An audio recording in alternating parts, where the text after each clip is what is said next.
On another exciting edition of Animation Deliberation, we continue our coverage of Harley Quinn Season 3 with Episode 7, Another Sharkley Adventure.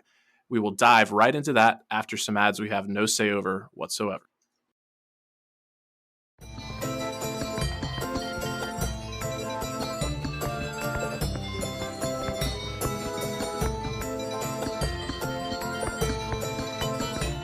Sing along if you know the words. A 1, 2, 3, it's time for Animation Deliberation. A conversation and a celebration of our favorite action animated series. Yeah. Welcome back, Woo. J Scotty. Thank you. It's good to be back, and welcome back to the listeners to Animation Deliberation, the podcast where we take action, animation, and cartoons seriously, but not too seriously. As Andrew just introduced me, I'm J Scotty St. Clair, and I am joined by... And as J Scotty introduced me, I am Andrew Rogers. Right. If you couldn't tell, it's been a couple of weeks since I've been here, so I'm shaking off the rust a little bit and some of the dust, but it is really good to be back. I'm excited to be here. Yeah, no, we definitely missed you, and it wasn't quite the same, but Harley Quinn is Harley Quinn, so the show must go on week to week. But yeah, what did you get up to in these couple weeks that you were gone? Yeah, so I will share with the listeners just kind of as a PSA. After 2.5 years of dodging COVID, I did finally contract COVID, and it's still out there. So, be careful.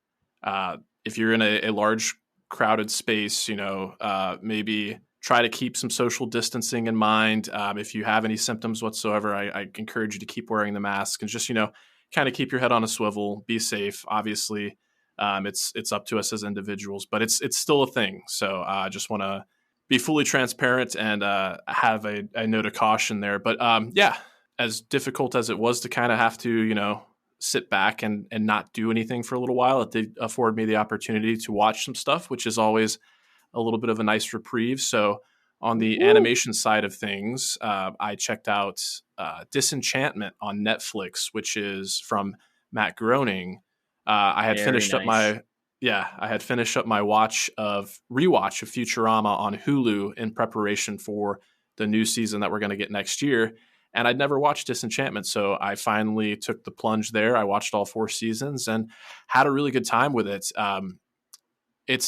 It's different from any of his other outings in the fact that it feels like there is much more of an in-game insight. And I don't know how close I am to that after finishing up season 4, but it's just a great parody of all things kind of fantasy and steampunk and that whole kind of Dungeons and Dragons role-playing kind of scenario. So if you haven't checked it out and you're a fan of those other properties like The Simpsons or Futurama, definitely recommend that.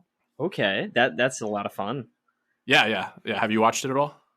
I've watched the first 2 seasons, I believe. Okay. And then After that, Netflix just kind of got away from me in all capacities. It wasn't like I ended because I wasn't enjoying it. I was enjoying the crap out of it. It just, the next season came and I was not keeping up with the times at that point. So yeah, it was a lot of fun what I saw though. So totally recommend. Okay, cool. Yeah, I totally understand that. There was a couple of years that I went without watching Netflix at all. So now that I have it again, there's definitely a lot of catch up I'm doing. But I did spend a little bit of time with HBO Max as well, outside of Harley Quinn. There is an anime. I know Zuhair and Andrew are typically the anime aficionados, where I'm a little bit more of a filthy casual, I'll say. But there's a series called Tokyo Revengers. Have you watched that one at all? I have not had a chance to watch that yet, but I have heard good things. So please spout it off as much as you like. Yeah. I'm just I'm probably about a quarter of the way into the season so far, but it's just it's a lot of fun. It's kind of a mashup of genres. It has some sci-fi elements there with some time travel, but then it's also kind of a coming of age story. It's kind of this disaffected 26-year-old guy who's not really happy with where his life's gone, and he kind of gets the opportunity to go back and re-experience his middle school and early high school experiences, and just kind of reminds me of Akira in some ways, with the biker gangs that kind of permeate the culture there in Japan. But it's a lot of fun. Excellent animation, great action, a lot of drama, and the vocal performances are really on point. So I definitely recommend checking that one out. Tokyo Revengers. That's super cool. Yeah, Yeah. I mentioned last week I've been watching Assassination Classroom, Okay. Yeah. and Yeah. I am up to I believe it's the show finale. It's only 2 seasons long, Okay. and there's like 2 episodes that I have left, and it is an awesome show all the way around. Okay. Like the first season was very okay, this is kind of a fun high school anime with very action heavy tropes, as you could guess from the name Assassination Classroom. Uh, And then the Of second course. season has just been one of those, okay, we're going to flip it on its head. It's a totally different genre, like almost My Hero in nature, the direction that it took in the second season, as for the Right. like how intense they're going with things. So it's been a Yeah. lot of fun. It's weirdly emotional for a show that like pretends that it's not trying to be emotional as well. Okay. So I have been enjoying the crap out of that, and probably will be able to say about the finale after tonight when I inevitably watch it. Okay. So yeah, that's been my anime, and then I've been gaming a little bit as well. Oh, nice. I got Xbox Game Pass, and then Cool. my girlfriend and I sat down. She doesn't like video games, but one night she was like, "Hey, you want to play some games?" I was like, "Yes. What can we do? Let's, Okay. do all this." And we played a game called Superliminal, which is Oh, the most bizarre puzzle game I've ever played. It's like okay. Portal meets, I don't even know what to say that it meets, because it's very self-aware but very much like gets in your head, because it's a play on supernatural and subliminal. That's why it's called Oh, okay. Superliminal. So it was just a Interesting. ton of fun if you're looking for some way to kill a couple hours, because I think we beat it in like 2 nights of playing for like 2 or 3 hours just together on the couch. So it's Okay, not a cool. super long game, but it was definitely something I was like, this is fun. And I think I'm going to talk about it because the graphics were very homey. It felt like a couch game. So I was like, yeah, this is animation adjacent. Yeah, I always appreciate how you're able to kind of loop in video games under the caveat of animation there. So I know Gamescom 2022 just happened this last weekend and week. So I know there I was a think it's still Gotham going Knights. on. Okay, I didn't know for sure, but I know there was a Gotham Knights trailer that dropped. So I thought of you, of course. Yeah. But yeah, Superliminal sounds super cool. I'm gonna have to check that out, especially with you providing the adage there that your girlfriend is more of a casual gamer and she was able to just pick it up with you and enjoy it all the way through. Uh, I was going to ask though, you mentioned Xbox Game Pass. Are you playing on Xbox or are you playing on PC through Game Pass? I am playing on Xbox because Okay. my lovely laptop that does all of our hardcore podcasting here can run any game pre 2016, and then at that point it's just a hard cutoff where it can't do anything beyond that point. So Gotcha. Gotcha. everything else is on Xbox. Well, that's good to know because I'm a fellow Xbox gamer. I'm taking a little bit of a break from gaming right now, but when I get back into it, I'll have to keep you in mind. We'll have to exchange gamer tags because we are few and far between. I feel like everybody is a PlayStation owner, and I don't have extreme brand loyalty or whatever, but I just I've had Xbox since the original Xbox, so it's kind of like I don't want to lose my gamer score. I don't want to lose all the movies and That's TV that I exactly bought it. through Xbox. Yeah. Yes. uh, and then the last little thing I'll touch on that you brought up is I did hear you talk about Assassination Classroom last week, and I checked it out for the same reasons, kind of feeling a little bit of a hole after finishing My Hero Academia, and I can't remember why I fell off, but I assume you're watching the sub rather than the dub, right?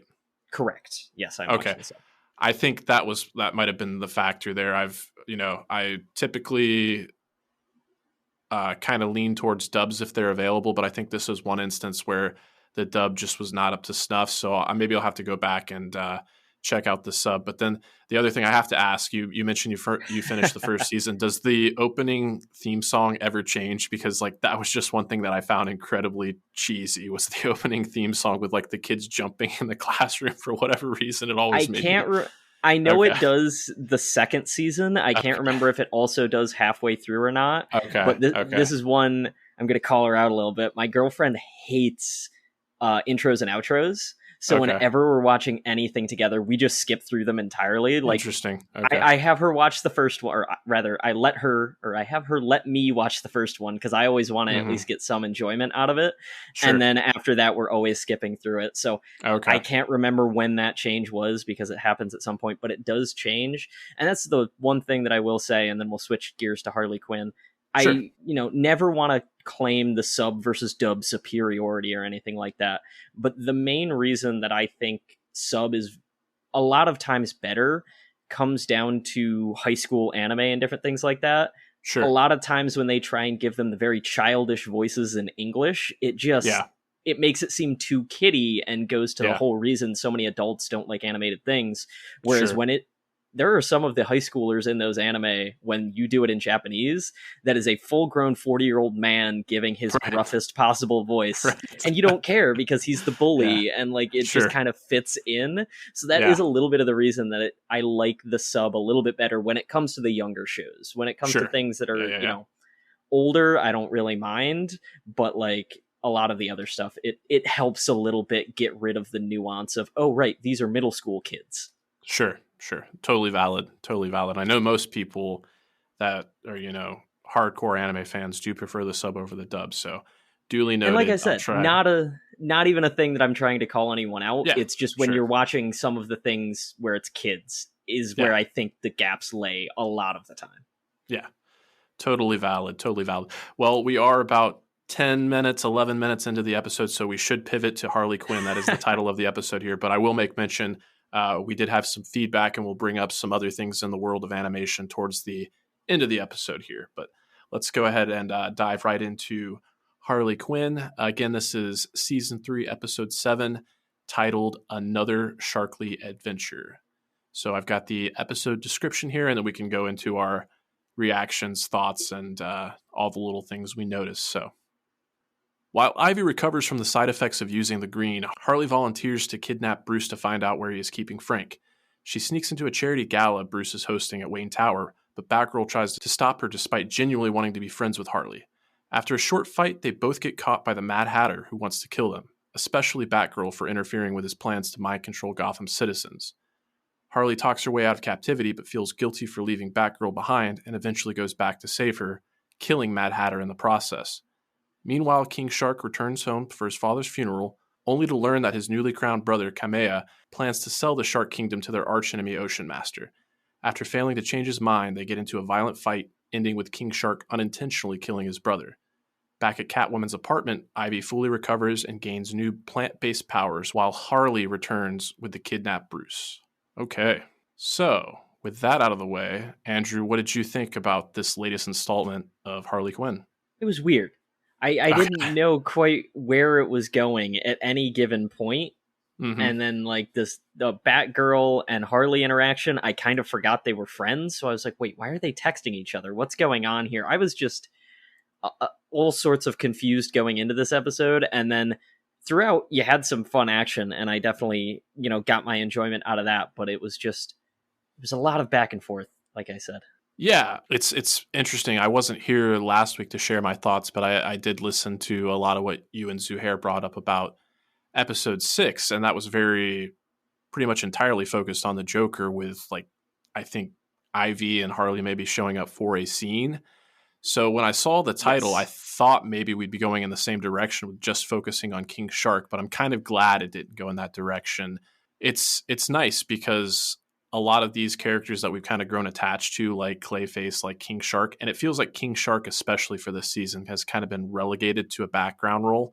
So I was pretty happy for him to be able to go off and do his own kind of adventure and to also get some traction and some progress with the story that Harley's focusing on in terms of knowing that Bruce was the one that kidnapped Frank.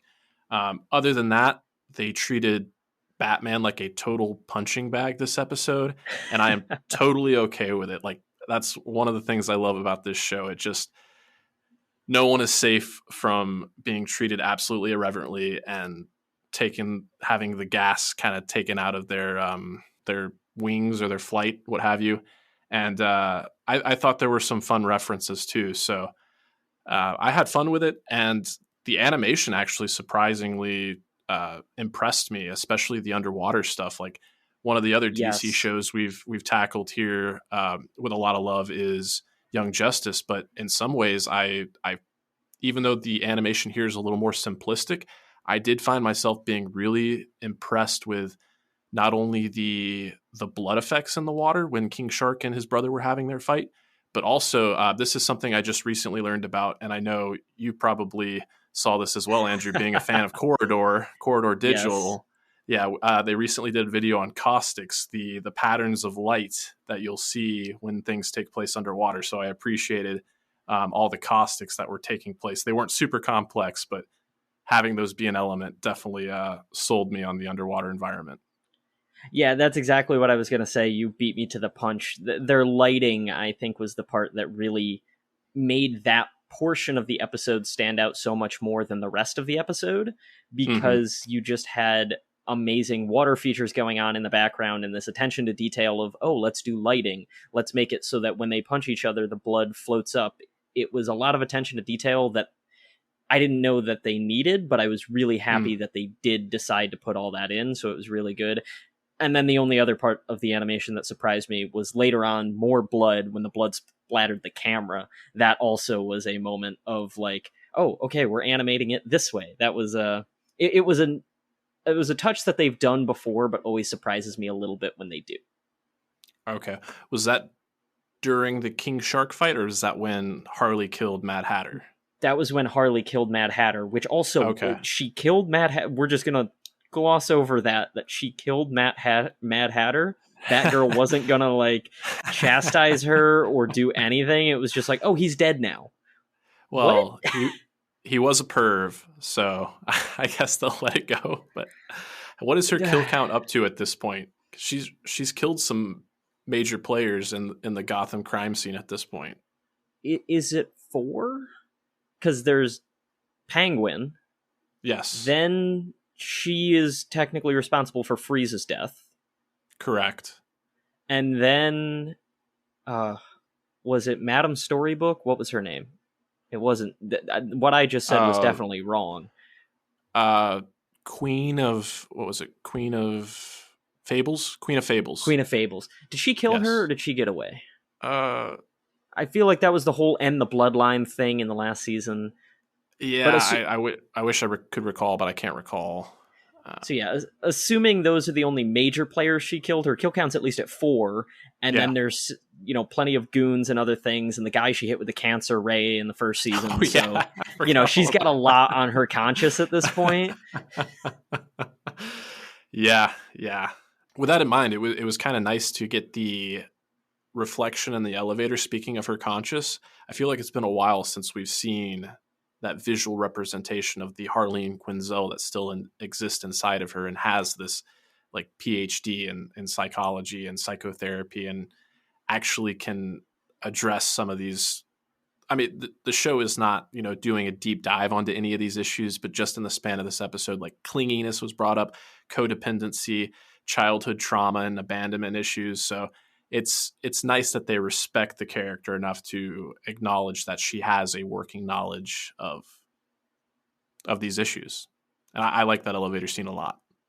Yeah, no, the elevator scene, it was interesting, and it goes back to majority of the characters that they have shown in these shows. They are a love letter. They have done their homework. They understand their background. They remember, oh yeah, she is a psychologist. She would probably have some sort of, mental issue with what is actually going on from an understanding. And there are so many interesting comics when it come down to it that I'm not going to get into when they start to Mm-hmm. go into her psychology background, that it just becomes super interesting. Yeah, yeah, and it really does kind of feel like the episode, like sometimes we have A, B, and C storylines, but it really feels like there was just kind of the A and B storyline with Harley and King Shark, giving it the fitting title of another Sharkley adventure there. Where I appreciated the animation and the action on the side of King Shark and just kind of getting to spend some time with him. And he's always been a little bit more of like a sentimental and not really, his intentions never seem that bad. He's just kind of a lighthearted, he's kind of a lover, not a fighter. But once you unleash that shark, he's pretty devastating. But I found myself like really appreciating a lot of the references that occurred with Harley's storyline and the Mad Hatter, which I have to bring up. The Mad Hatter was voiced by Griffin Newman, who also Oh, voiced Orko, which was a show that we covered, at least in part, on this show, Masters of the Universe Revelation.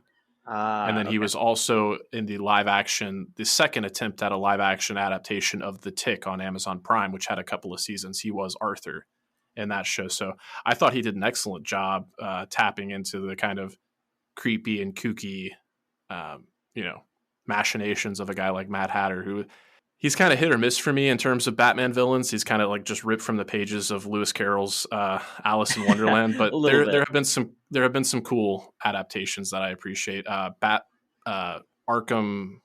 City, I think, had one of the better adaptations.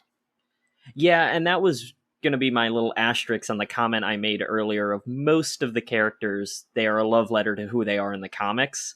I feel Yeah. like Hatter was just kind of there, and then we killed him. Like, they didn't really develop the interesting side of, okay, what's wrong with you? Why do you only care about this? Like, he could have called the girls Alice like he does in the comics. He could have done the rhyme scheme. Like, in comics, he just doesn't stop rhyming the whole time, and I wanted to see that and have Harley get annoyed and be like, can you just shut up for 5 seconds? Like, Okay.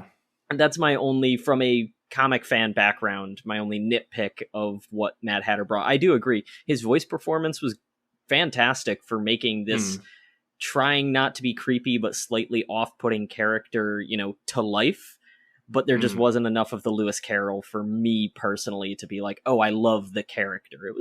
He did a good job. I'm never going to fault the voice actor for a writing decision such as that. Certainly not. Yeah. Outside of the Mad Hatter, one of the references that I kind of like, I'm not 100% sure if this was a reference, but I kind of think it was there if you wanted it.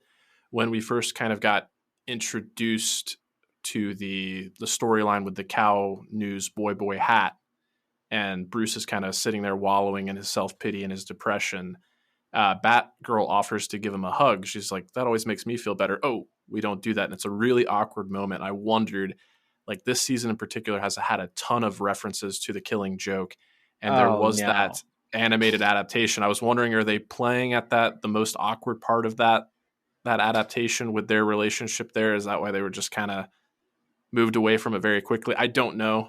I might be, extrapolating things that aren't there, but I kind of think it was there if you were looking for it and wanted it. But no, I don't think anybody wants it. But yeah. We ignore that storyline for the most part. It didn't happen. It's fine.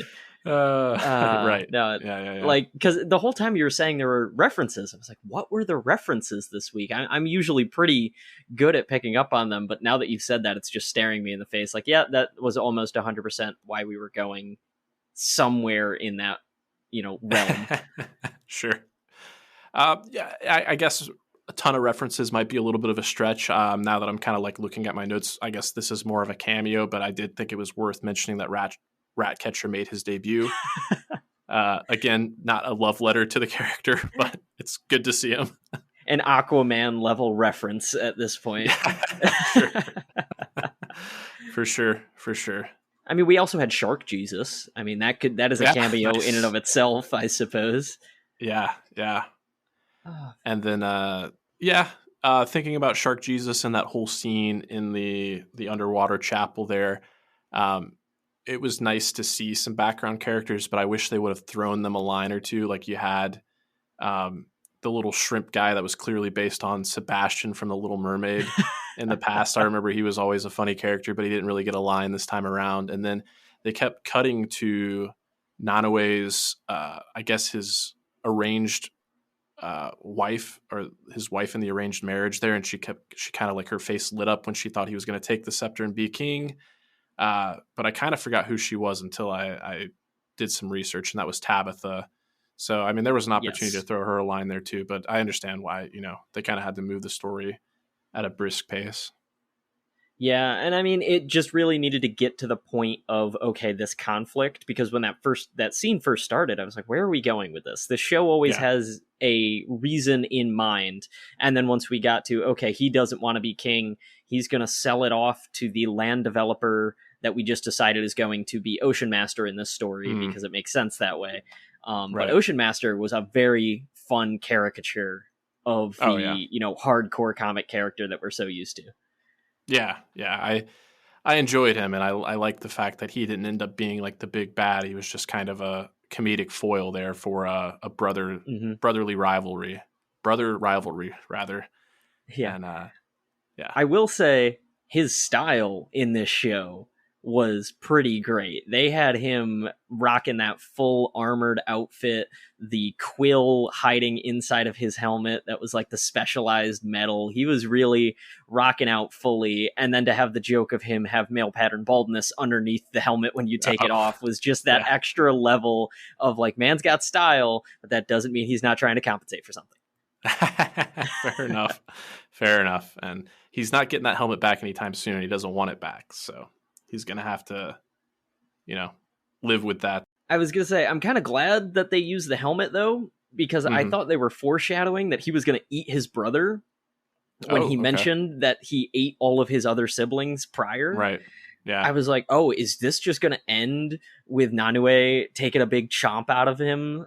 Right on the head. I was a little happy that we didn't go that route, but I thought that was the foreshadowing they were stretching for as they gave us the apologies, gave us the not so subtle reminder of what happened to his siblings in the past. Yeah, what did he say? I have hypoglycemia, I black out. It's like all 13 times. Look, it happens. You get hungry, you get a little hangry. Next thing you know, it's a little shark tartare. It's fine. Yeah, get that man get that shark a Snickers, rather.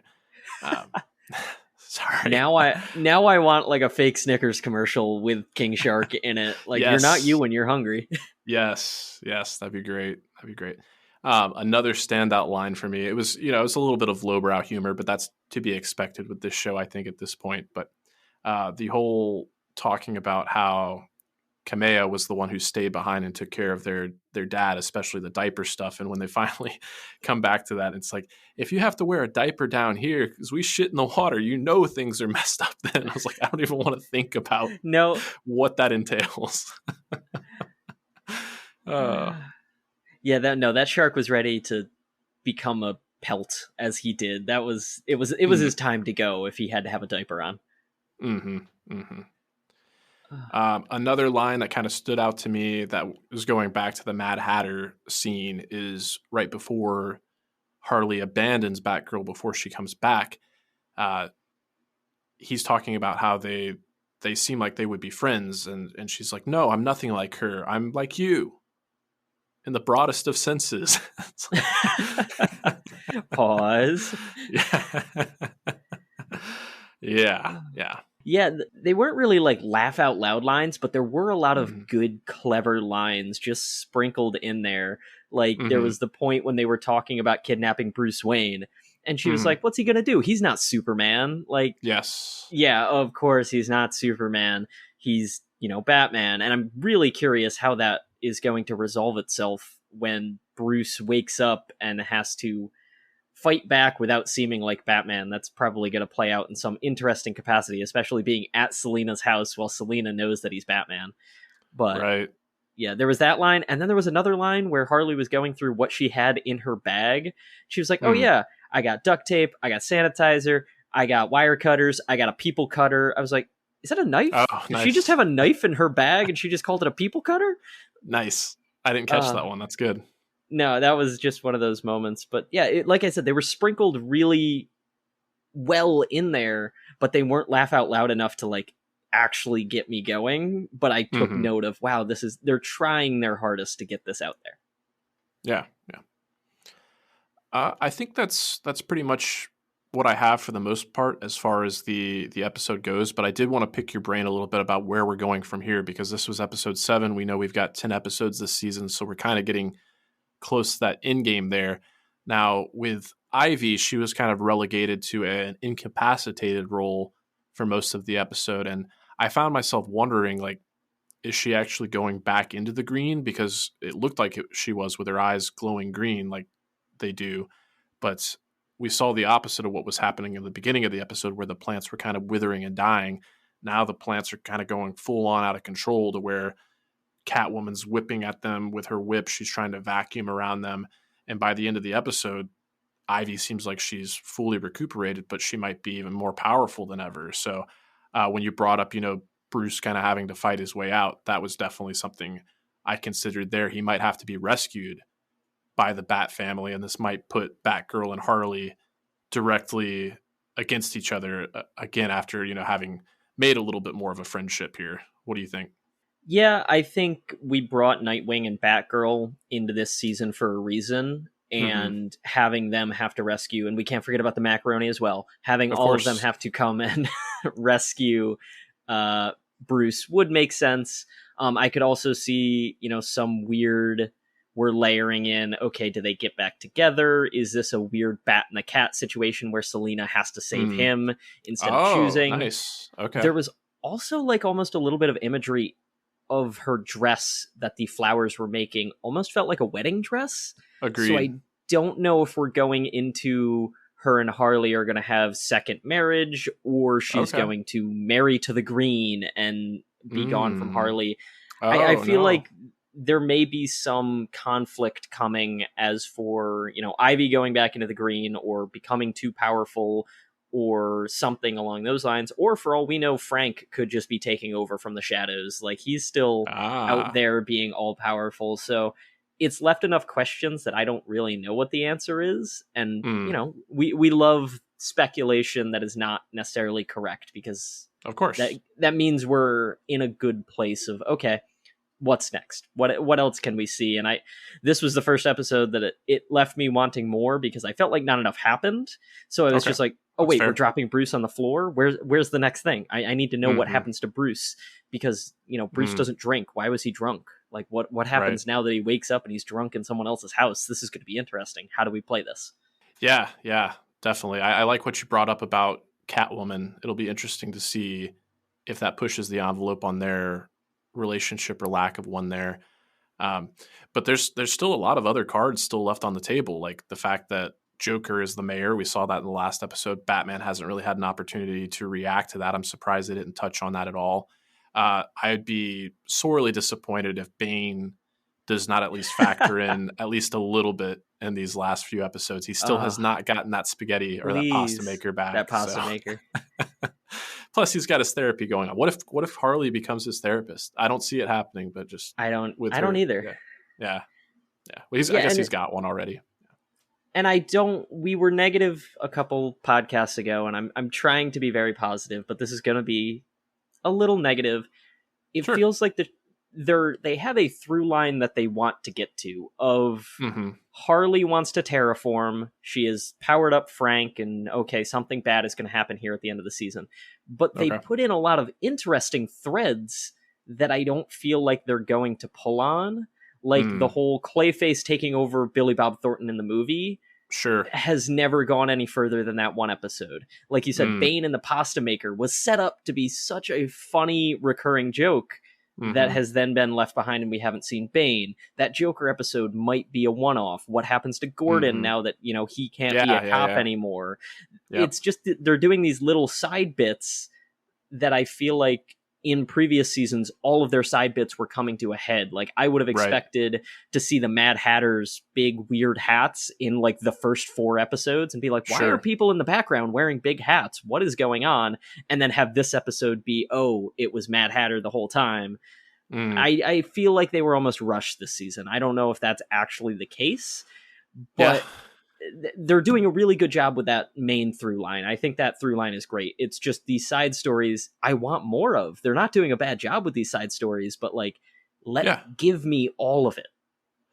No, I think you bring up some valid criticisms, and I don't think you're being too negative at all. And I mean, that's a whole part of the show. As much as we love to celebrate these shows, it is a deliberation. We have to bring up, some of the things that might not resonate with us as well. And I do agree with you. I really hope, I hope that a lot of these threads don't just get dropped, or maybe they're saving them for a 4th season. But I have to imagine that one of the reasons we're kind of feeling that rush is because this season's only 10 episodes, whereas I think the previous 2 seasons were at least 12 episodes each. I want to say. I forgot about that. Yeah. Let's take a look here.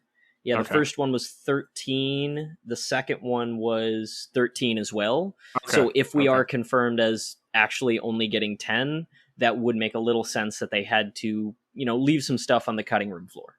Sure. Sure. Yeah. But And maybe we'll get an extra 3 episodes that we just don't know about yet. That'd be a nice, yeah, pleasant surprise. they could pull a Sandman on us. I mean, I would like some Yeah. pleasant surprises out of Warner Brothers because all of the news Yeah. that I've been reading lately has not been pleasant. So let's give us Sure. something. Let's give us something nice here, folks. Yeah. Yeah. For sure. But I'm still having a ton of fun with the series. It's a nice little step away from the DC universe that, as much as I love, sometimes can take itself a little too seriously. You know, Joker said it back in The Dark Knight. Why so serious? It doesn't always have to be so dark and serious. But yeah, I think that's everything I've got to say about this episode. Did you have anything else you want to highlight about episode 7 here, another Sharkley adventure? No, like I said, I'm Cool. very curious to see what's going to happen next week. Awesome.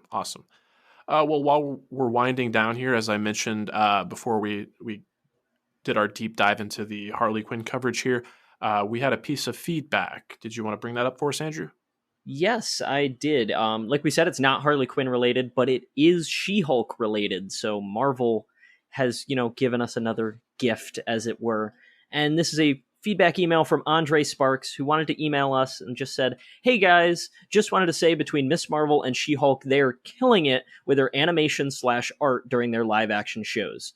And he sent us a awesome picture that I'm going to put up on our Instagram story. I'll make sure that it's up when this podcast goes live. And it's just a culmination of all of the art from the She-Hulk credits episode 1. Mm-hmm. And I really can't agree more. I want to say The Mandalorian started this idea on the Disney Plus shows when they had the concept art in the credits, which I absolutely adored. And since then, they've just had so much fun with it. But these She-Hulk ones, I love because I kind of forgot that courtroom art was still a thing. Like, I know it used to be a thing back when cameras weren't allowed in the courtroom, but then they had that sprinkle Easter egg in that first episode where we saw someone on a Cintiq doing the courtroom art right at the end. So then to have the credits in that courtroom style, which is honestly a just beautiful style to do anything in because they're capturing such raw moments in the courtroom. Sure. And then, to have it as a Marvel show, I couldn't agree more. They're doing just this love letter to the artists that are definitely working very hard behind the scenes. Oh, certainly, yeah. And I'm glad you brought up The Mandalorian because that's immediately where my mind went as well. It's definitely the most similar in terms of all these Marvel shows that we've gotten, and I've enjoyed them all. But I agree in terms of like the artwork here. I've not skipped the ending credits once for She-Hulk so far, and I believe he brought up Miss Marvel as well, and I really like the artwork for Miss Marvel as well, especially in that first episode. And I haven't really had a chance to talk about Miss Marvel too much, but I will say it's my favorite, if not my second favorite, of the Disney Plus series so far. And if I had any criticism whatsoever, I kind of wish they would have continued that through line of her imagination and her YouTube channel and her envisioning her heroes kind of like dancing along the landscapes and whatnot. Like, I love that so much in the first season. It would have been cool if that persisted through the show a little bit longer, and maybe there's an opportunity to incorporate it in the Marvels when she shows up in that. So I have some very specific thoughts on this. Okay. And is a feedback email that I'm planning to write to the MCU cast at some point when they're done with She-Hulk and they're doing roundups. Sure. And it comes down to, and we're going to talk Marvel here, ladies and gentlemen, so buckle up. I think it comes down to the direction of these shows. And when I say direction, I mean who is in the director's chair. Sure. I don't necessarily think that any of these Marvel directors are doing bad, but I feel like the fact that they're bringing in multiple directors to direct what is essentially a 6-episode movie leaves us with those weird moments of why did this episode completely change in tone compared to the others? Like, it has happened just about in all of the shows. At some point, there's an episode that doesn't quite feel like it fits. And Miss Marvel is the easiest one to point at. Of the first and the last episode are both directed by the same person. Because I wasn't prepared for this rant, I don't have that director in front of me, so I apologize. That's okay. No worries. But this is something I just want to hear, the MCU cast thoughts on of, do we think they should be locking down one director for a 6-episode contract? Because Ms. Marvel, I think, would have been amazing to have that 1 and 6 episode energy through the whole thing, where it's her imagination and the planning and the bouncing around, because those 2 episodes are hands down my favorite, and I think a lot of people's favorite of that show.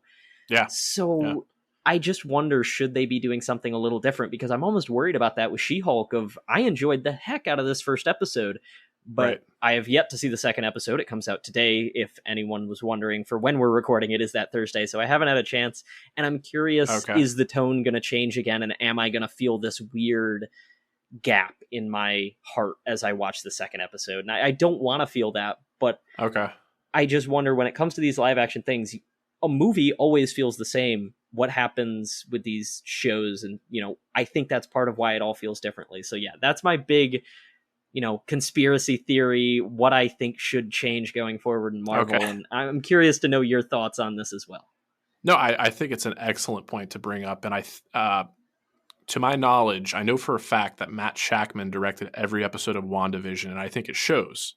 That's one of the best series that we've gotten so far. When I said Miss Marvel's either my first or second favorite, it's going back and forth between WandaVision. I think WandaVision probably edges it out overall. But then the other series, I think, was Falcon and the Winter Soldier. And that one, while it was all 6 episodes were directed by the same person, I think the change up in the shooting schedule and some of the restrictions and the story changes that had to take place as a reaction to the pandemic, I think that's what affected that show more so than the direction per se. So I think it's a great point you bring up. And I, for one, do think they should be locking in a single director to see these shows through. I think it would result in more cohesion and just a better pacing, because don't get me wrong, I've gotten a fair amount of enjoyment out of every single one of these series. I think the series are in some cases kind of exceeding what some of the movies are doing. I tend not to talk about things that I don't like that much, but I get some level of enjoyment out of every single Marvel movie. But I guess I'll just come out and say it, because I haven't really had an opportunity to talk about it. Thor: Love and Thunder wasn't my favorite. I think Christian Bale was the best part of that movie, but outside of that, I don't think it's one that I'm going to go revisit a bunch. But yeah, all that to say, I think that's where Marvel, I don't want to say they're losing their way a little bit, but they've got so many balls in the air right now. They need to lock down these directors and kind of have a single person see it through, much like Kevin Feige did for the MCU for such a long time. So I appreciate you bringing it up. It's a great point. We're kind of on a tangent here that doesn't relate to animation per se, but all these movies incorporate special effects, and there are artists working on them on every single frame that you see. So yeah, no, it's all good conversation, because, we talk about direction and writing plenty on this show as well. Animation is not just what's on the screen, but there's so many other layers to animation that we get to talk about. So I love doing it all. Yeah, thank you, Andre, for writing in and affording us an opportunity to talk about something else a little bit there. The last thing I want to bring up is that Dragon Ball Super made some waves and made some history this weekend. It took the #1 spot at the box office with a whopping $20.1 million debut, beating out the Idris Elba-led vehicle Beast. So it's been one of those things we've seen more and more, that anime films have a strong foothold here in the United States and as all across the world. So it's I love Dragon Ball. I love Dragon Ball Z. I've seen both of those sagas in their entirety at least a few times through, but for whatever reason, I have not made it past that point. So I haven't watched Dragon Ball Superhero yet, but with numbers like these, I might just have to check it out. Yeah, Zuhair would be remiss if we didn't talk about this, because I know he saw it Thursday opening night. He was super excited. Okay. Cool. And I believe he's positive on it. He hasn't talked to me much outside of he is trying to work on getting a podcast guest of some kind that has seen it at this point. Okay. Because he does want to talk about it. But unfortunately, I've never seen an ounce of Dragon Ball, and my schedule has been busy as could be this week, or I was going to at least try and see it so that I could say, hey, the art's good, and give a thumbs up while he went on the tangent. But Hopefully we'll get something locked down with some schedules soon enough. As you can tell by the fact he hasn't talked at all, Zuhair's not here this week because he's busy, so hopefully he can get something worked out with the schedule at some point so we can hopefully talk more about Dragon Ball with you guys. But the interesting statistic that I posted up on our Instagram, I don't know if you saw that, J Scotty, that this is the first animated Japanese movie to take the #1 spot at the box office since Pokemon the first movie in 1998. Wow. That's legendary to be up in terms with Pokemon the first movie, because that was a big deal. Like, everyone knew Pokemon around the world, and then they made a movie, so like it makes sense that took the #1 spot. So for Dragon Ball to kind of come out of left field just in terms of current relevance, because it's not one of those things that's been talked about at length like Demon Slayer, My Hero, but it's just an oldie but goodie. For them to come out and do this, applause to them. I am excited to hopefully get the chance to see it at some point if it is this good. So yeah, definitely. All right, well, this was a fun one, a pretty full-rounded episode, I feel like. Yes. So I encourage all of you listeners, don't be shy. Send us some feedback. Send us some love. We haven't gotten a review in a while, so if you want to leave us a review on Spotify, Stitcher, Apple Podcasts, wherever you listen to us, and send us in a written review, send us in some feedback, you can do that in the form of a voicemail as well. Best place to do all those things is animationdeliberationpodcast@gmail.com. And Andrew, do you want to let them know about anything else you have going on or the social media stuff? I will say also, in terms of what we have going on, we haven't really promoted it because we didn't know when it was going to hit the feed. But yesterday we had an I Am Groot podcast go up. That was Zuhair and myself. We recorded that right after the Harley Quinn episode of last week, but the schedules, like I said, have just been crazy. So that episode is up. If you haven't given it a listen, go do that. We had a ton of fun. And it's not just an I Am Groot podcast. If you liked what we talked about with Marvel in this podcast, we probably take about half of our time talking about VFX artists, and, you know, what it actually looks like on the whole scale of things. Cool. So it's definitely a informational and super fun podcast. If you haven't watched the I Am Groot shorts, go do that. They're a ton of fun. The only reason that podcast happened is because I enjoyed the crap out of them. Zuhair already had his chance to talk about it on the MCU cast. I was like, no, I want my turn. So we're going to do this again. So ton of fun. Go give that a listen. And then, as always, follow us on all of our social medias, Animation Delib 1 on Twitter and Animation Deliberation Podcast on Facebook and Instagram. Right on. Good stuff. For myself, since I was not here for a couple of weeks, the other podcast I was working on had to take a little bit of a hiatus as well. But Karen Huffstetler and I plan on resuming our coverage of What We Do in the Shadows Season 4. No spoilers, but the most recent episode to come out for that is one of my favorites in a really long time. And all I'm going to say is I called it. If you know if you know, you know. That's going to do it from me this week. Thanks as always for tuning in. That's TOONINLOL, period. And follow us on Wayne-stagram. Muscle. Thank you for listening to the Animation Deliberation Podcast, a proud member of the Stranded Panda Network. If you would like to contact us, you can email animationdeliberationpodcast@gmail.com or follow us on Twitter @animationdelib1. For this and other great shows, you can visit strandedpanda.com or join the great community that is the Stranded Panda Chat Facebook group at facebook.com/groups/svchat. Tune in next time, and remember, stay whelmed.